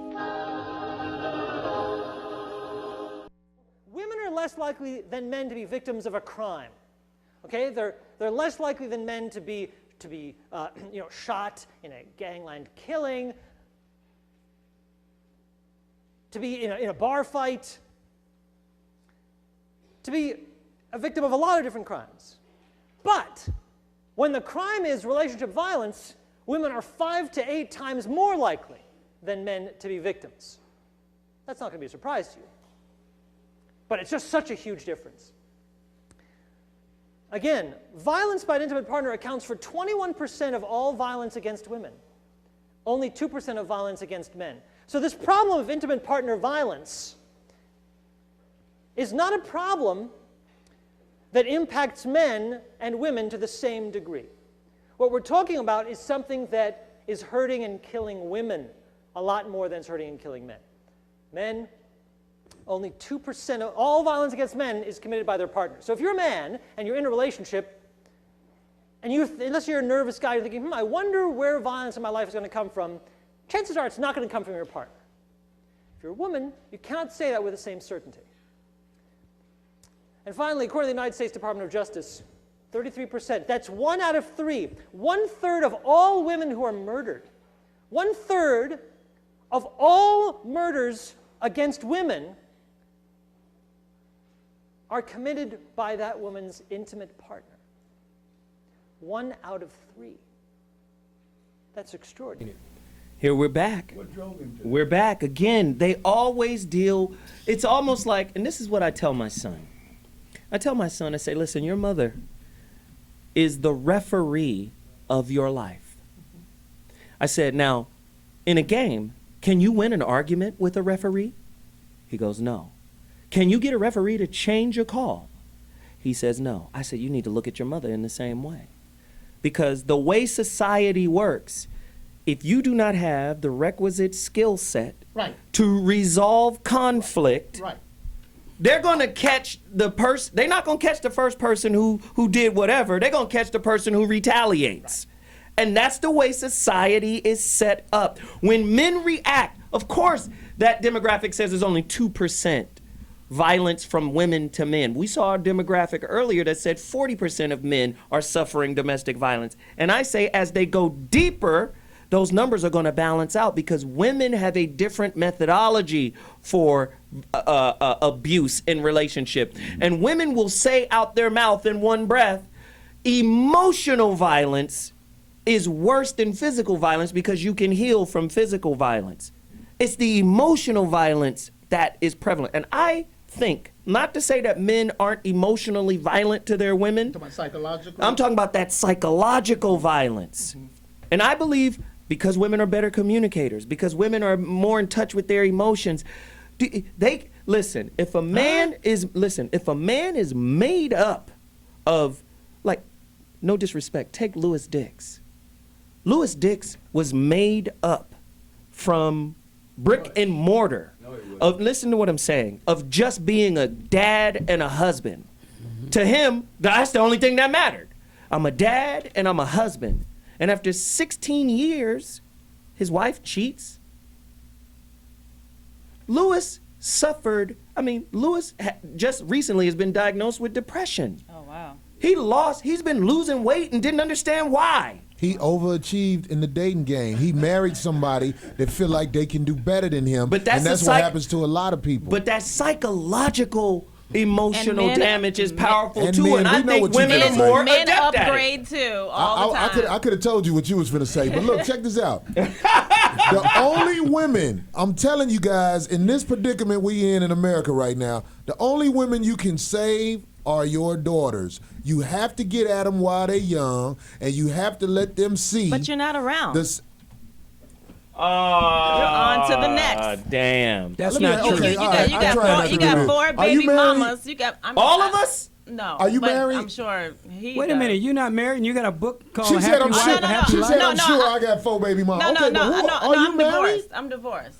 Of course you But a divorced. happy I filed wife- divorce. Of course you did. Of course I did. Of course you did. Yes. Your life. Let's hold up the book Your here. life Wait a minute. What? My life is reflects Happy your wife, divorce. happy life. I have a great life, boo boo. I believe you got a great life. You got your little thin slice book in here, you hustling. Yes, because life is swell for you, huh? Very swell. When I saw that book, I knew who you were. I was like, look at that ain't no book. I could have wrote that on the plane, just coming from Chicago. That ain't no book. It's for Since you wanna attack short people, attention span. that's not a book. It's for men that have short attention span. That is about like a you. week of tweets. Like you. That's a week of tweets. Of tweets. Okay, that's enough. Whatever, Corey. Let's not destroy the only woman we have on the panel. He can never destroy me. Listen, your Never. face look destroyed. Listen, right this beautiful woman Your whole is the only woman we have I'm here not on the even gonna go panel. there. We have You to can't protect go there our 'cause you women. don't know nothing about me. I don't want to go there. All right. Corey. Okay, I don't so wanna go let's there. end it I don't right here. argue with fools, you know. Okay, No, I'm he's full. a comedian. Isley, But- look You here. gotta understand, Isley, he's a A comic. semi-retarded here. You person and I. can read that book. Right here. Isley, You right can't. here. Corey, hold on a second. Right here, Isley. Right That's why I here. say he hates women. Right here. This He is hate women. right here. Isley, You and I. hate writing Hey, because that book hey, took Corey. about 20 minutes. God damn it, man. Cut his mic off. No, don't cut Isley. Hold that book up, son. Isley, right here with me. Whatever. Right here with me. Part of what I'm trying to get across here today is that violence is violence. Please. Okay? And what I mean by that is there's a campaign out there that says violence is violence. And what it's showing is there's a double standard. I don't condone violence. But let me, though. let me, I don't think a woman let should me hit a finish- man. I never said that. Let me, I don't think. let me finish the point and then I'll throw it back to you. Okay? Just stay connected to me for a moment. Violence is violence. And when we look at the stereotypes for all men, men are socialized to be responsible, take responsibility for your actions. I'm surprised he can read. And women are socialized to be taken care of in a lot of ways. And now women are going through a renaissance where I also tell women, if you're in a renaissance period where you're better educated, right? Not only are you better educated, you're better employed. You're making more money and you're more educated. Now you have to rewrite those old traditional beliefs about attracting a certain kind of man in your life. If you want a traditional man, he's going to want to make the money. He's going to want to take care of you because that's how he's socialized. You understand? So what I'm saying now, women have to start rewriting the relationship program because you guys are experiencing a renaissance period. You've got to start saying, wait a minute. He doesn't have to be the breadwinner. I have to look for different types of currencies because we're living in a different time. Part of that is now the woman has to learn how to become accountable for what happens to her and what is magnetized into her life. It can't just be, he came here, he did this, he's responsible. That is the old female paradigm. Yes. The new female paradigm says, I brought him here for a reason. There is a lesson in this relationship. Exactly. Most women won't hear that coming from a man. It has to come from Iyanla on Fix My Life. Yes. So that's what I'm saying. When we say women are more violent, they are. The empirical data speaks to that. The only thing that's weak, the only thing that's a weakness in the empirical data is that, of course, it doesn't account for impact. When men can't take no more, women wind up dead. When we lose it, they wind up dead. When they lose it, we are expected to absorb it. Yeah. Do you understand? And why do they lose it? We are human beings, and everyone has a threshold, and I think the new woman of the new time we're living in has to incorporate that into her relationship toolbox. Mr. Grimes, can you speak to that? We're not built for that transition zone. Right, go into it, please. You know, I'm just saying, from my experience in my 40 years of practicing law and doing over 50 murder cases, and oftentimes it's a female victim, I will admit. I'm sorry to say. She's right about that. It's been provoked, motivated by some disagreement that could not be resolved in a peaceful manner.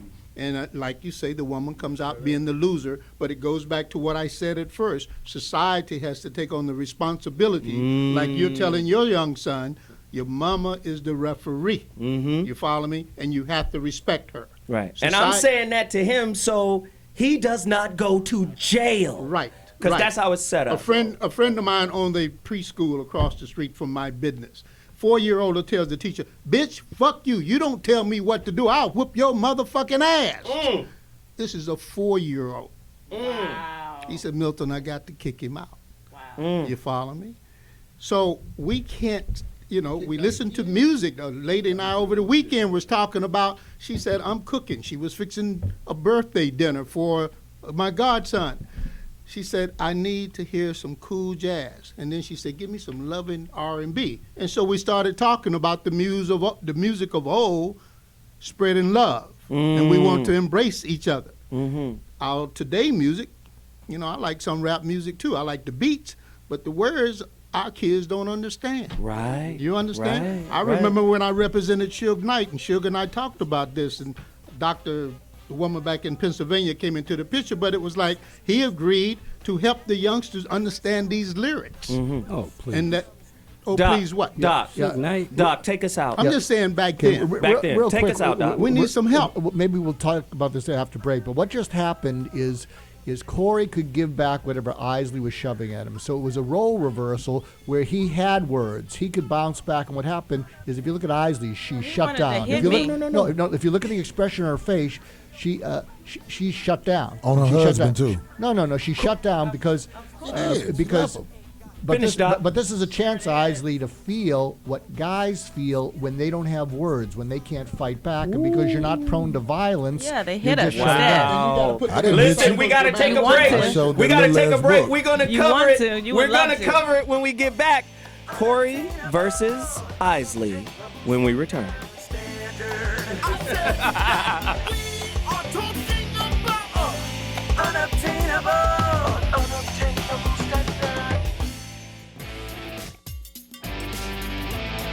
Welcome to Big Mama Nature's house. There's a war. Yeah. Does have debris all over him. That's a bad man. Badass, man. Woo. Our chairs are damp. The chairs are wet. Our chairs are slightly damp. I'm gonna have to use that in the scene. This is just like Apocalypse Now. So this is a good idea to light a torch near a highly flammable costume, mainly around my crotch area. We're gonna get cut out, yeah. It's just gonna be cuts of Jean-Claude. They'll like pause them with loud music over it. What are the chances of a dangerous animal in this island? 0. So just come. Hey everybody, Sean Astin here. You may know me from Goonies, Rudy, The Lord of the Rings, but actually my calling is as a political radio show host. So I am proud to announce that I'm bringing my show, Vox Populi Radio, right here to T Radio V, Radio in TV. Thursdays, 12 to 2, live. Did I say that it's live? Live. Call in, tweet in, check in. It's gonna be your show.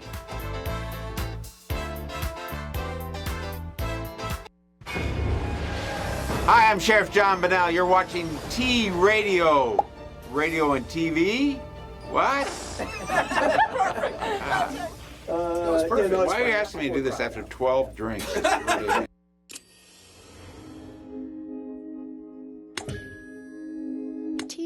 Radio V. Radio in TV. Radio in TV.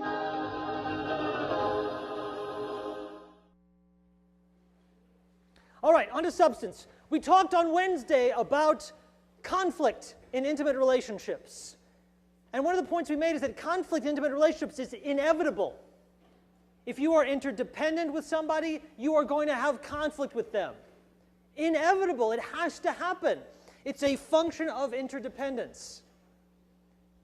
Today we're going to talk about violence between intimate partners, something called intimate partner violence, or IPV. IPV is not inevitable. IPV does not follow naturally from interdependence. There's nothing about interdependence that demands that we see or witness violence between people who love each other. Nothing inevitable about that at all. It's not inevitable, but what it is distressingly prevalent. Let's start with some facts. 1 to 4 million women are assaulted by a male partner every year, and that's in the United States only. Now you might say, hey, Dr. Carney, 1 to 4 million, that's a big range. You can't settle on a number in there? No, you can't. And why not? Because this is not an event that is reported very accurately or widely. So these are estimates based on the best available data, and the best available data is often not very good, because even when an assault is reported and the cops come and say, okay, we heard that you were in trouble here, sometimes then couples will say, oh, sorry, nothing, that's just a mistake, please go away. So our estimates are rough. Still, that's a lot of people to be physically assaulted by their partners. Boyfriends, husbands, roommates. Very heavy stuff. Very heavy. Very heavy stuff. And I think it is important to outline the stats. And remember, even the great professor here, that's Benjamin Carney from UCLA. I mentioned his book, which you can get on Amazon.com. It's like $80. It's called Intimate Relationship. It is co-written by a sociologist at UCLA by the name of Bradbury. You got to get this stuff. It's very important because these are the tools that you need. I mean, most people aren't even reading magazines. So when you read, you broaden your consciousness. So these are the type of books and stuff that I try to direct people to do or to get, because it really broadens your knowledge base. And I tell people all the time, and well, I'll talk about this a little bit later in my final thought. This is what we're going to do. We have a special guest. She's going to spend a couple of minutes talking to us. Her name is Lisa Bratman, and she's LCSW. She is a psychotherapist, relationship specialist, public speaker, and media commentator in her Midtown Manhattan private practice. Oh, bougie. Yes, she knows her stuff. Anyway, she's been listening for the past 15 minutes, and we would like for her to contextualize all of the scrum that we've thrown out over the past 30 minutes. Lisa, welcome to the So What Morning Show. Talk to us about your perspective on what we've been trying to cover. Well, it sounds like you're covering a lot of different issues here. Abuse, emotional abuse. I like what someone said, that emotional abuse is just as devastating and harmful to a person as physical abuse. I think that is absolutely true. And I think people think if it's not physical abuse, it's not abuse. Mm-hmm, mm-hmm. And it certainly is. Yes. Yes. Go deeper into that. Please say more. We're giving you the floor for a little bit. Keep it up. Okay. Question is how to have a good relationship. Clearly, any sort of abuse is going to make that impossible. And it's important to really understand what the abuse is about. Is people often who are abused, whether it's physical or emotional, feel as if they did something wrong, as opposed to look at the person who's making this happen. And that's where the problem comes in, is that they don't leave or they don't say anything because somehow they're led to believe they did something to create this. And that is one of the greatest misconceptions about abuse. Let's talk about abuse or violence and gender differences, because we're under the misnomer that men are just more violent than women. And I believe as we become more sophisticated in psychotherapy, psychoanalysis, and all of the different stuff that the clinicians are learning, I think it's going to even out at some point. I believe women engage in violence in a different way than men do, and it's more subtle, and we're not really focused on it. Even with the doctor or with the professor here, he mentioned earlier the CTS. And how the conflict tactics survey shows that what is classified as normal or moderate violence by Strauss in 1980 is a type of violence that should be absorbed by men.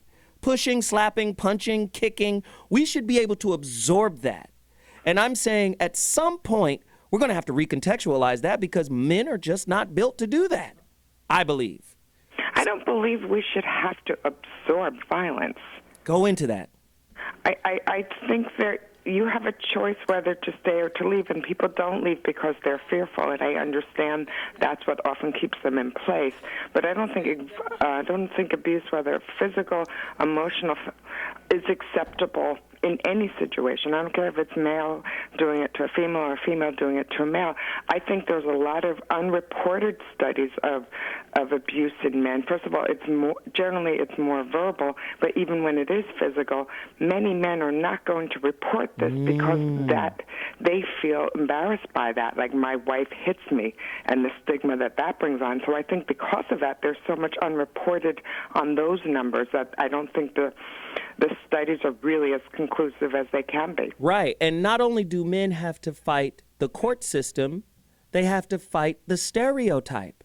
Mm-hmm. This is why we're not reporting, because the stereotype associated to getting beat up by your woman is real heavy, Corey. The stereotype was created by the court system so they can hustle money from you and your spouse. But most of the time, you know what I'm saying, it just wind up being the man. If you a man who takes care of a woman, you pay for her lawyer, you pay for the fees that come with slapping the shit out of her. You're not supposed to curse or whatever. But it's I'm just fine. saying, You've already done it. when you take on a woman that has no money, or if a woman takes on a man that have no money, that should be illegal, because you're going to take on all the cost of the violence that's going to come. Because if you are with somebody that ain't got nothing, they going to be mad at you because you got something. Uncle Bobby. I think it's real important that we look at this fairly, and that men have always, from the beginning of time, been hunters and gatherers and defenders. And anytime we feel threatened, whether it's from what comes out of a woman's mouth or the circumstances around that, we're going to react physically. And women have a special responsibility when they deal with men to understand that threshold. And when he looks at you a certain way, shut it down. Trust me. No, you don't. You done been talking all day, and you have said things. I do know. Sister, you have said that. You're talking now. That could have You're resulted. talking now. Yeah. And She I has had the before right the period. to talk, though, about not before the period. But I think we... You understand the said period. not before the period. See, I was going to get to the period. She didn't even let me get to the comma. All right? I didn't even get to the comma. Well, I still do, because it's important that I respect her, as she said. And when I'm talking, don't be talking when I'm talking. Let me finish, then rebut what I got to say, but don't cut me off and don't dismiss the fact that I got it right. That's how she used to That do is her the husband. point. You have to be respectful if you want respect. Exactly. That's the bottom line. That's heavy. That's heavy. I agree with that, and that comes with abuse as well, because you can't hear somebody when they're yelling at you, and when you're talking over them, you are totally dismissing them. He can't even come back with formulating his sentence. Therefore, he's disrespected from the beginning, and then he's going to react to that. Nobody's having a conversation, and the listeners are not sure who's even saying what. Dr. G. Something that we're missing here is it's not that men won't absorb violence. Underneath all violence is a refusal to feel powerless. Because what's underneath a lot of violence is impotent rage. And a lot of people refuse to feel that. So when a woman is feeling powerless, you are not listening to me, you are not agreeing with me, What's the tough thing for a man to absorb is her feeling powerless, and then it provokes the man, and men go nuts when someone's saying you are powerless, and it's the powerlessness inside men that causes them to become violent. I just feel like we dodging the truth. This young lady, in my opinion, is a typical woman in American society. Let him finish. Go I'm ahead. just saying, if you when I'm looking for a woman, I know chances are I'm gonna find somebody like that. That's why you pay them. That's the only thing that calm them. It's the only thing that calm them down when they in a situation where they ain't got much, and you can give them a couple of dollars. It's almost like you see it. It's like they be like, oh, okay, it's help. I can use him. I can be phony with him for a little while because he's Corey, helping me financially. Now let her finish. Corey, I see that you really hate to lose an argument. I mean, I don't think you hate women. You just hate to lose an argument, and then you just, you become vicious. And it's not cool though, because I've seen your comedy. I've been there, and he's hilarious. No, she's not. She don't think I'm funny. You don't think he's funny? Because I'm talking about girls like her. That's all. His whole show. The guy is funny though. His whole show is like dogging out women. So I mean, why would I like that? I mean, I'm pro woman. Apparently, a lot of women come see me though, and they support me. They buy my stuff. His show is awful. Grimes. They won't buy that book though. Let's go. Here we go. Let's go back to Grimes. Is this a map of Compton? They already bought it. You just sold more of her books than you think, she's Corey. gonna sell a whole shitload of books now. Good, I'm glad. Grimes, brother Grimes, take us to break really quick, Grimes. In preparing for this. Love fest. In preparing for this conference here, I picked up a book, Emotional Intelligence by David Goldman, and one of the thoughts came out of it was feeling counts every bit as much and often more than thought, and that's what gets us into this violence. Yes. We got to use our rational thinking more and not our emotional feelings. That make sense? That is great stuff. Lisa Brakeman. Lisa, yes, hi. My God, we appreciate your input. It was fire. We got to have you back real soon. You were awesome. Thank you. This is going to be amazing. Trust us. Lisa, are you married? Who's asking me that? Corey Holcomb. Yes, I am. Yes, I am, Corey. Thank you, Lisa. We'll talk to you soon. Help this girl in here. We'll be back at 2.2. Zoe's final thought coming back.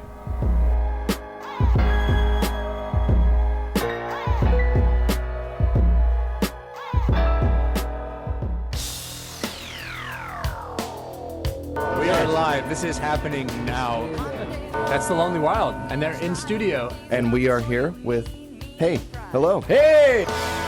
We got a maximum capacity. I don't know if there's a fire hazard going on right now. We're joined by the West Coast Celine Dion. Yeah. Alex Johnson. Oh my God. I just want to hear you sing all night. This voice. That's so nice. Well, thank you. New regime. It's called Exhibit A. It's the latest release. The magic of radio. It's crazy.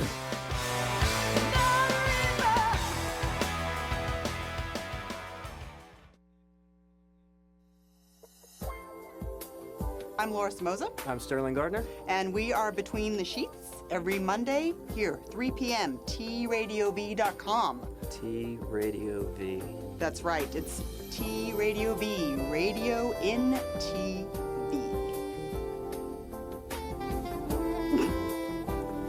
What is that face? He wants to see our hands. That's Radio in TV. Wah, wah, wah, wah. We're not a couple. This is Catherine Dubois. I'm Stana Katic. Hey, I'm Richard the Clerk. I'm Joel David Moore. I'm Frank Infante. Hey, man, this is Richie Ramone. What's up out there? Radio and TV. CBGB. CBGB. Yeah. Check it out here. Hey, Cosmo here, inviting you to join me every Saturday, 11 a.m. PST, for another boozy rendition of Historic Holes. We uncover the history and the mystery, the dirt and details, and even some facts and figures behind your favorite drinking establishment. That could be a corner pub, a rickety saloon, an infamous bar or tavern. It's been around so long, it's bound to be a fire hazard. They are all historic holes. From coast to coast and beyond, I'll be joined by actors, comedians, musicians. I even had a plumber on once. That's Historic Holes. I'm your host, Johnny Cosmo, every Saturday at 11 a.m. PST, right here at the future of online broadcasting, T Radio V, and that's radio in TV.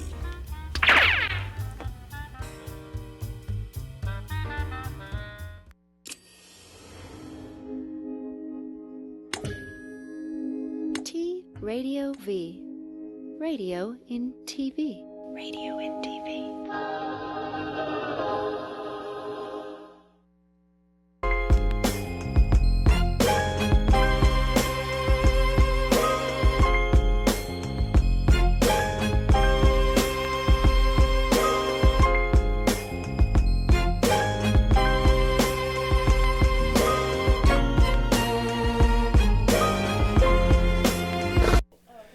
Ladies and gentlemen, Zoe Williams is back in the building with the final thought for today's show. Again, I urge everybody to understand this about this show. This is like a social experiment. We are not here to answer all your questions, but we are here to rattle your cage, to wake you up, to get you to go out, research. You've heard something, you've been inspired, you picked up something.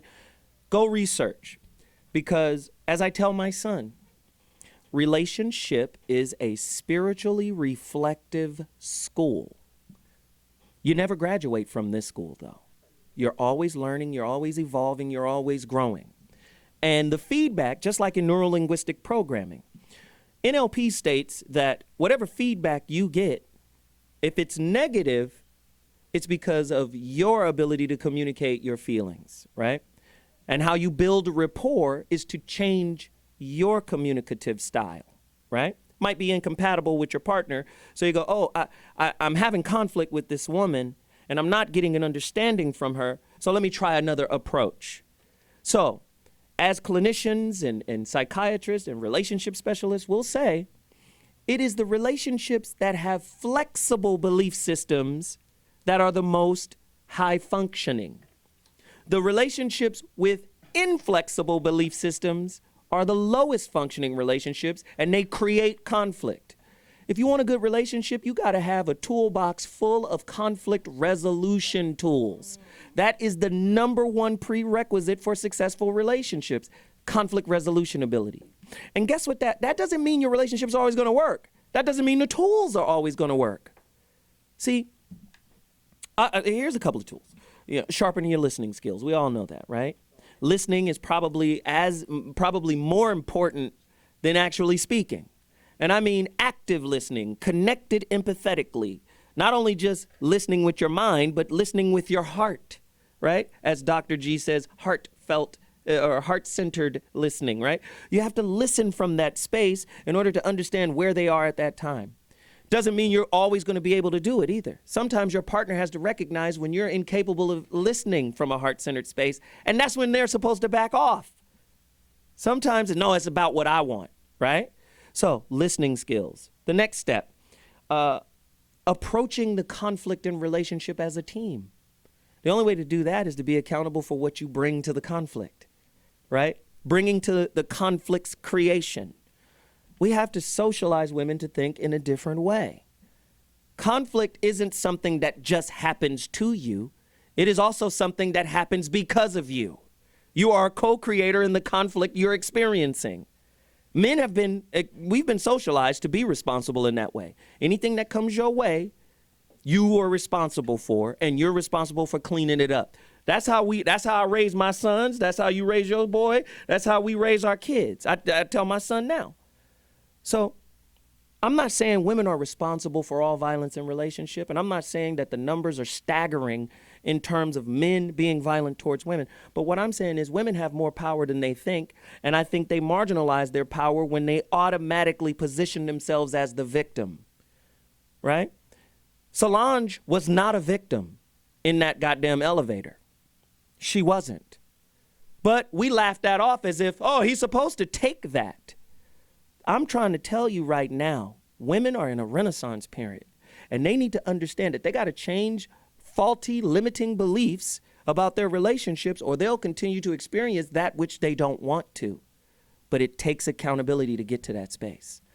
I'm Zoe Williams, and that's my final thought. Ladies and gentlemen, I want to thank the entire panel, this esteemed, august panel.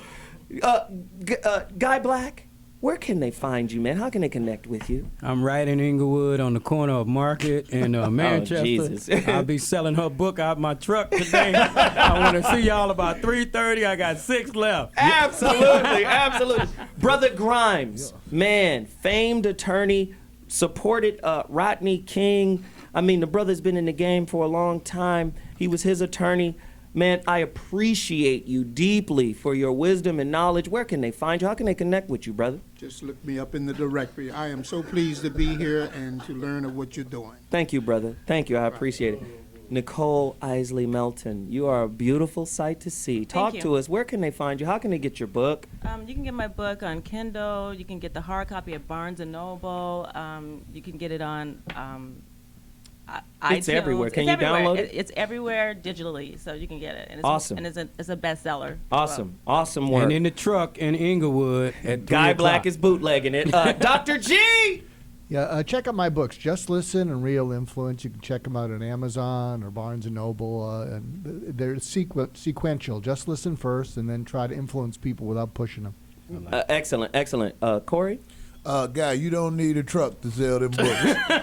All you need is a grocery store plastic bag, and you can supply about 80 of them motherfuckers. Where can they find you? Where are you performing at next? Listen, check this out. Ladies and gentlemen, the 5150 show is coming back. Yes, sir! I have a quiet office space in Sherman Oaks, California. And as we leave today, I am going to set the desk up. Uh-oh. And the torture will begin. And he'll be selling Isley's books there. That's now, his first Bobby, guest. Bobby, where can they All find right, you? Real Men Don't Play. My website is www.realmendon'tplay.com. This Thursday night in the city of Los Angeles, we're doing a thing called D. Bradley Uncorked at the Cork on La Tejera. That's 6835 La Tejera Boulevard in Los Angeles, California. We're gonna bring it down. We're gonna bring it down. Real Men Don't Play is available on Amazon and iTunes. All right, listen, we gotta run. Zoe Williams at Zoe Williams on Twitter, at Mr. Zoe What on Instagram. Great topics. We'll be back next week. Holla! Dude.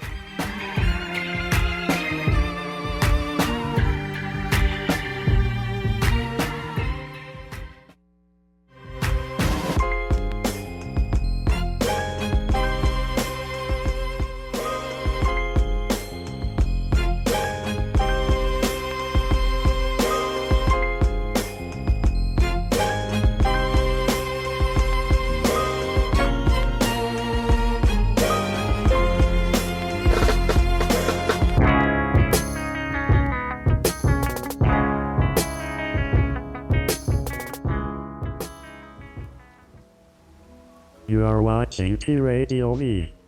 Radio and TV.